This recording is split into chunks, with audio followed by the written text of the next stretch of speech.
Last week, I made a video that detailed the macro picture of how K-12 funding gets played with. That will be relevant for the rest of the session. Really, it should be useful for the next many sessions. It is a basic overview of the game.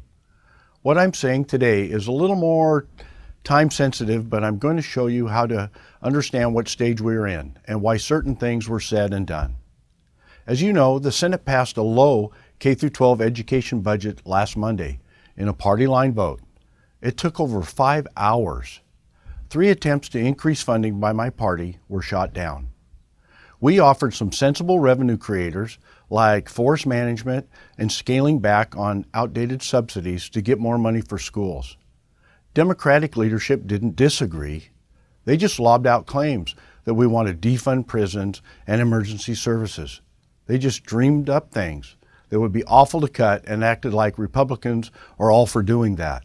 It wasn't the behavior of statesmen, but that's just what they do. It diverts the spotlight away from what's really going on, and they're certainly hoping everybody sort of red herrings their attention into that stuff. Like we've discussed before, nobody should be surprised by where we're at. The game is unfolding. If it were a board game with 2 players, it would be like this. Oregonians start out by rolling a 2, and special interests roll an 11.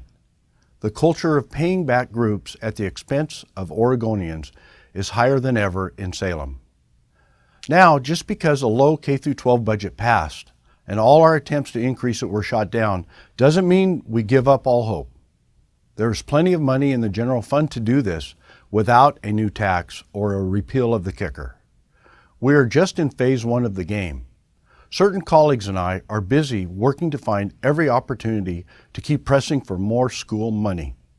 But remember, Republicans are in a super minority.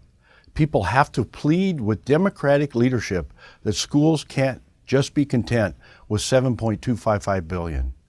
We can't just get the job done alone. We need each other. It is wrong to use kids as leverage for a new tax or a kicker repeal. And I know everyone is tired of watching this happen year after year. With a fully funded budget passed right now, I don't have to explain to you how positive for schools, educators, parents, kids, and Oregon's future that would be.